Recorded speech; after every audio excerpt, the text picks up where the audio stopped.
Thanks for joining us. I'm Corey Rose. And I'm Sam Shocker in for Drew Carney. Yesterday, Governor Jared Polis declared the state is now facing one of the most severe droughts in its recorded history. The governor's choice to activate Phase 3 of Colorado's drought response plan unlocks the ability to request federal disaster aid and emergency funding for communities across the state. The declaration comes after the lowest snowpack season ever recorded and the warmest year for our water ever recorded as well. River runoff is now projected at less than half its normal levels. Every single one of the state's 64 counties is in drought, and climatologists say this one is worse than previous years. This one is so unique, and I always want to say, like, no two droughts are exactly the same in terms of comparing to the 2012 drought. We had the heat from that, but even hotter. And then in terms of the 2002 drought, we had the low snowpack, but even lower. And Bollinger says while the situation is serious, Coloradans should not worry about their drinking water.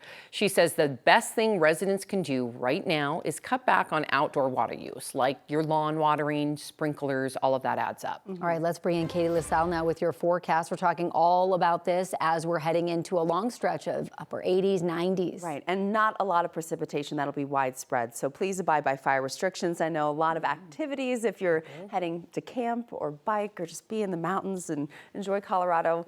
It's gorgeous and green right now, but we will continue to dry out. So please just be careful out and about. Fire danger is something that we'll be discussing here in the coming days, weeks. Right now, we are not under any sort of advisory here for much of the state, but you can see our most recent drought monitor still dealing with extreme to exceptional drought conditions into our central mountains. And while we have seen rounds of rain and storms through the course of this week, all of the Denver metro area under severe drought. It's a little better near Conifer down through Kiowa than what we've seen in the past couple of weeks, but still not a pretty sight here across the state with terms of our water that we just so desperately needed. Colorodo's lowest snowpack that we've seen.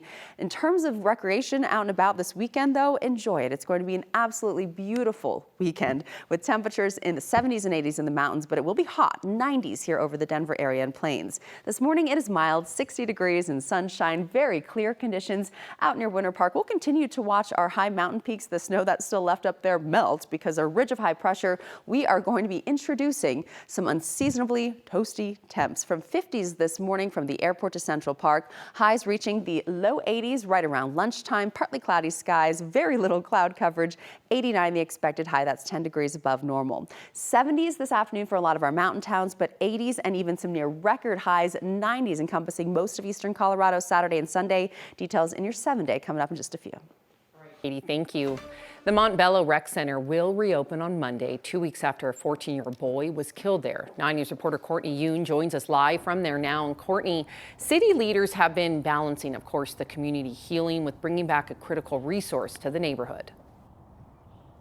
Yes, that's right, Sam. The Montbello Rec Center has been closed since that shooting on May 21st as the community works through the aftermath of this tragedy. One day after the shooting, a teenage boy was arrested for that crime. 14-year-old McClain was shot and killed inside the rec center. That a 15-year-old suspect is facing charges, including manslaughter and assault. The rec center has been closed since the shooting and is set to reopen as the city begins its summer programming season.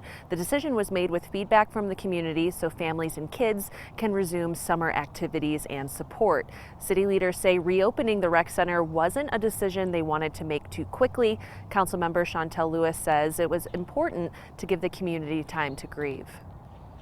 We're in the process of creating sacred space that it will be healing for communities as we reintegrate community into that space very intentionally, while also balancing the vital resource that the Montbello Recreation Center is for communities. On Sunday at 3 p.m., city leaders will be holding a healing circle here at the rec center in preparation for their opening on Monday, June 8th. Live in Montbello, Courtney Yoon, 9 News. Courtney, thank you. The state is planning to honor a Fort Carson soldier who was killed in Iraq. The Defense Department says Sergeant Devin Sable died from injuries sustained during a training exercise on Sunday. Fort Carson officials say the 26-year-old was a critical flight paramedic from Texas. He was serving out his second deployment and had been in the Army since May of 2017. 2019. His death is under investigation. In a statement, the commander of his brigade wrote, quote, "He distinguished himself through an unwavering commitment to professional excellence and relentless pursuit of growth. His legacy of service, compassion, and dedication will not be forgotten." Governor Jared Polis says once Sergeant Siebel's memorial plans are set, he will order flags to be lowered to half staff on the day of that service. 2 paramedics convicted in the death of Elijah McClain will be retried, and it's drawing strong reaction from community activists and friends of his family. The Colorado Court of Appeals reversed convictions of criminally negligent homicide for former paramedics Peter Chick-Un-Iak and Jeremy Cooper. Back in 2019, Aurora police stopped McClain while he was walking home from a convenience store and threw him to the ground. He was handcuffed and restrained on the ground for 10 minutes before the paramedics injected him with ketamine. The initial appeals court ruling states that the trial judge gave jurors incorrect instructions and that they should have provided additional guidance on how to apply legal standards. One advocate we spoke to says the reversal is reopening a wound that will likely never heal. We don't understand why this is necessary. It was very unwarranted, and it is signaling that this system has deemed Elijah McClain unworthy. The 2 paramedics were indicted by a grand jury in September of 2021, more than 2 years after McClain died. Diamond Cabaret will continue operating. The city of Denver just dropped a licensing case against the strip club, but an investigation into wage theft is still going on. Denver's auditor found the strip club violated several city ordinances by failing to pay entertainers, paying them below minimum wage, and requiring workers to pay fees to work there. The club was ordered to pay $14 million in restitution, and Denver's Department of Excise and Licenses later threatened to remove its licenses.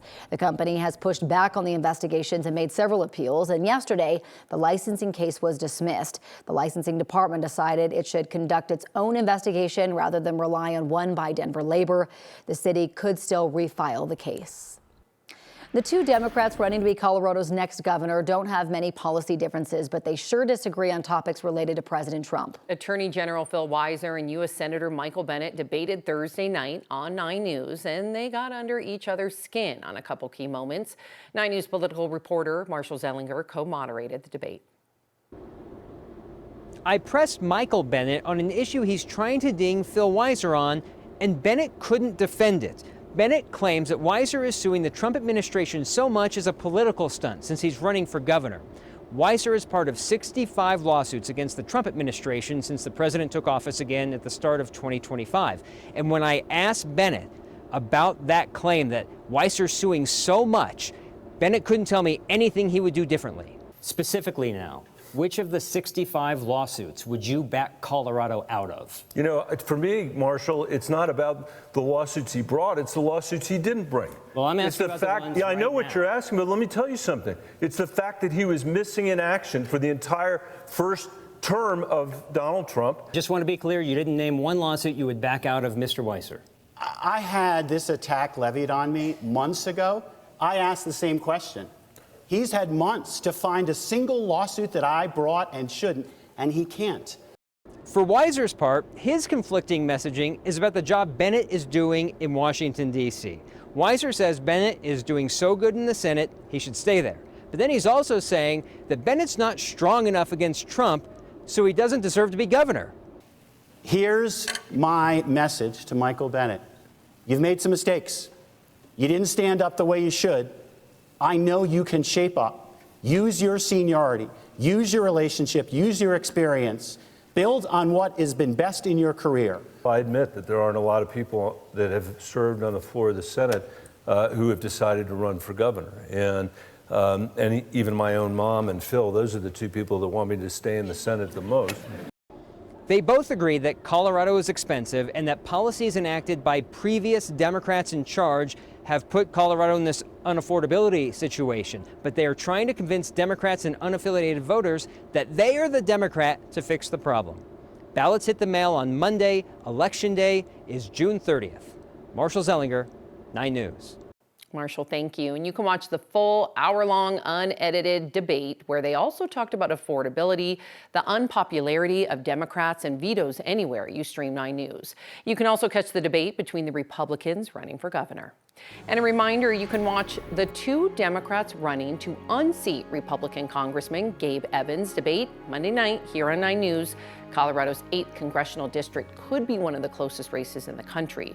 State Representative Manny Rutinel faces former state rep Shannon Byrd in their only televised debate. It will air this Monday, June 8th at 6 p.m., of course, on 9 News. Xcel Energy's summertime of use rates are now in effect, and the company is sharing some tips on how you can keep your monthly bill down. Those tips include closing your blinds and keeping the sun out, opening your doors to help circulate cool air. Make sure your fans are running counterclockwise. Turn off the lights when you don't need them. Run your big appliances like washing machines and dishwashers after the heat of the day has passed. And remember to replace your air filters. During the summer, the higher rates will kick in from 5 to 9 p.m.